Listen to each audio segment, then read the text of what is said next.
I'm not suggesting this is kumbaya, you know, everybody is gonna go away with everything in agreement. But I do not believe there's a need for concern of as one of you raised the legitimate question, a new Cold War. And I think that, I'll conclude by saying it this way.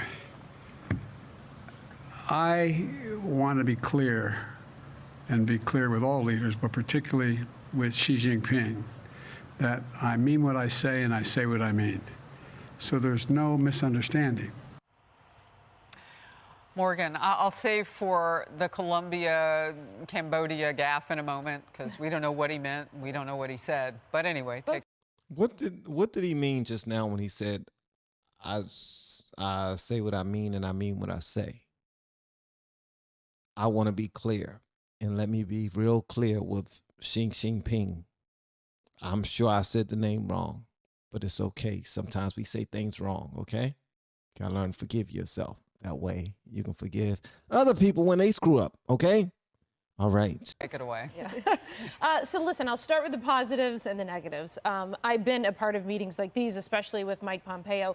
3.5 hours is a long meeting. So there's clearly a lot that they covered in that time, which is incredibly important because it was the first time they were meeting face to face. And as I've been saying on this network, I thought that Xi would be sizing up Biden the way Putin did before he invaded Ukraine. So that's something I've been concerned about. So the length of the meeting is good. I also thought it was very good, actually, that the Chinese and the Americans had a joint statement that reiterated both of their opposition to the threat or the use of threat of nuclear weapons in Ukraine. Why is that important? Because Putin is now basically beholden to China and Xi Jinping. Putin has been threatening nuclear weapons, which would be bad for the planet. So the fact that he came out and said that, those are the two positive things that I see. The negative coming out of it, and Mike Pompeo said this earlier with Dana, huge mistake. Man, these ladies are always fly. I swear to goodness, they are always fly. Check them out, man. Like these, they gotta have the flyest crew doing the news, man. They are so on point, especially today. It's like everybody up there look good. Everybody. Sometimes they have some, I know y'all didn't tune in for this. Look, check this out. That's my job as a reactor, to not only react to what they're saying, but react to what they have on sometimes. You know what I mean? And right now they looking real fly. You can't tell me that they don't. Come on, you got to agree with that. To make climate change your and Emily Campagno is on here. I can't wait to hear what she has to say. #1 priority in these conversations. They're building more coal plants than ever. They're not going to keep their word. So as you pointed out at the beginning, why are we not talking about fentanyl, the chemical precursors that go from China to Mexico, the #1 killer of young people? Why aren't we talking about the origins of COVID-19? Are we just going to let them get away with this? Like, they've never had an independent investigation, never allowed independent scientists to come in and to tell the world what the true origins of COVID is. So we're just going to let them get off scot-free. Yes. Yes. Usually, yes. Yes. The answer is yes. I'm just going to answer that for you. On the COVID issue, though, in the very beginning, I mean, Thailand would have been part of this. There were other countries who would have joined us in a coalition to go in there. So it wouldn't have just been us. We may have missed the date on that, though. You know, we don't know, because apparently we're too weak, or whatever the word is we want to use, to even ask for the opportunity again. It's never too late to do something great, but it might be to get things started. I don't know. Brian, the whole time Morgan was talking, it was like we were in church and you were nodding to the Reverend, saying, amen, amen. Well, I'm amazed at Morgan. I mean, coming up with the good points in this, that's a great way to start it. I'm a diplomat. No, it's good, and you're a diplomat. I'm watching this thing, and all I see is President Xi in full throttle domination mode on the world stage. And I'm watching our president walk into that, and he is not in a position of strength. And then to have climate change be the headline issue here. I mean, they are building coal plants all over the place. They are not interested in climate change objectives unless it's to constrain the U.S. economy. So let me follow up with that, because when we've seen the president sort of capitulate on different energy issues, I mean, I guess you could ask Senator Manchin on about every this, energy because issue. Senator Manchin couldn't have seen the president saying what he did in recent days. We're going to shut all the coal plants. You know, I mean, So what is his plan? He's going to make everything here non-sufficient, and then are we going to be buying coal from China next? Well, just like we're buying oil from Venezuela? Buying batteries from China, which puts them in a stronger position than they are now. I mean, it's Xi Jinping must look at President Biden coming to this meeting and just say, this is somebody who I can outmaneuver on every important issue of the day. And there's nothing, I mean, the positive points aside, I don't think there's anything President Biden did on that stage to change the game for the United States. And this is a game we will not win over the long term if we keep playing it. And That's horrible. And you don't even have to know a whole lot about politics to feel some type of way about it. Just understanding that you are American. I don't care how you look at this. You can like Biden or not like Biden, but at the end of the day, you are an American. Well, to those of us who are Americans, because I also have people who watch the channel from other countries, but I'm talking to the Americans. Now, with him on this stage with this gentleman, Xi Jinping, did I say his name right? I don't know, but I think I did. That sounded better than I tried the first time. Xi Jinping. Okay, he's on this stage with this gentleman, and not the stage, where you go up and you stand and you sing or something like that. But he is standing next to Xi Jinping, and that gentleman is doing everything right while our president is doing everything wrong. And I don't understand how this looks good in the eyes of some people who believe in he's doing everything wrong, and he's making us look weak by doing so. Even when he was standing next to him, he was trying to hug him and shake his hand, and the gentleman looked like he didn't even want to be bothered. He was just standing up straight. Like, if you're trying to, you look creepy. I don't mean that to be disrespectful. I apologize. No, I don't. I don't apologize.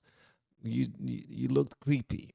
Like, it just didn't look right. Body language was very telling. I Yes. We saw that the two, when they came together for the picture, which the two heads of state always do, Biden tried to smile and Xi Jinping just stood there as stiff as a board. And Didn't I just now say that? I just now said, I told y'all sometimes I pay attention to things that, you know what I mean? I picked that up. not look happy. It was very Well, he's not confused about our relationship. That's right. You know, when you... He knows there's a Cold War. When you go on a date with someone, it's been 20 years for me, but when you go on a date with somebody and somebody looks like they're into the movie and the other person keeps getting up to get popcorn, I mean, that's basically it. He knows that we're not friends, and he treats us accordingly.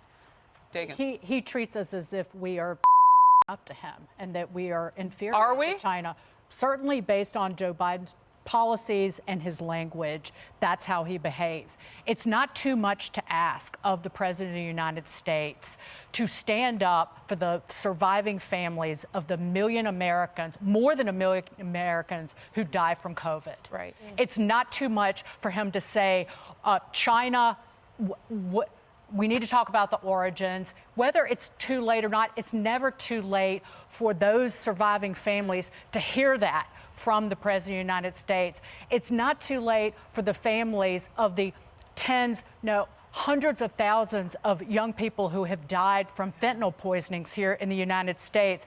So Biden can't stand up for all of those families, but he can stand up in front of the world at the top of that press conference and humble brag about the Democrats' victory in the midterms, which is exactly what he did. So instead of empathy from this guy, we get antipathy to the American people. One more thing about our reliance on China. So climate change is the issue. Well, climate change and Biden's push toward green energy has continued to enrich China. Right. As Michael Schellenberger, who has written about this repeatedly, spending $370 billion in the Inflation Reduction Act, subsidizes solar panels and wind turbines and makes China richer and stronger because of it. Wind, solar, and batteries require 1,000% more steel, concrete, glass, lithium, all of that. China's market share of renewables and EV materials is already twice of OPEC's share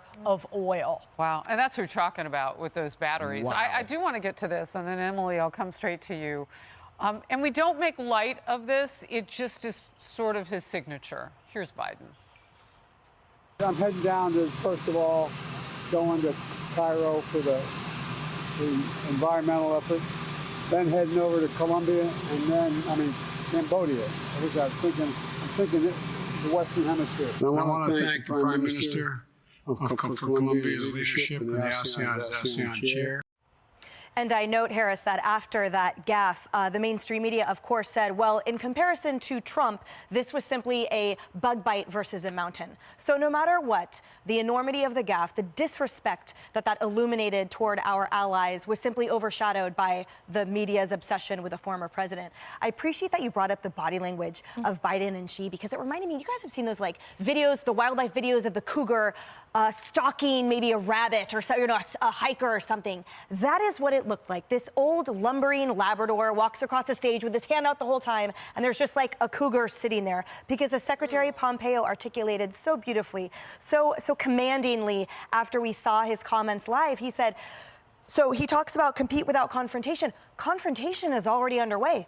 The CCP has been inside the gates, Pompeo said, for the last decade. They are inside our universities, our research systems, our military installations. He said we need to go at it diplomatically, politically, militarily, and economically in all these realms, each of them.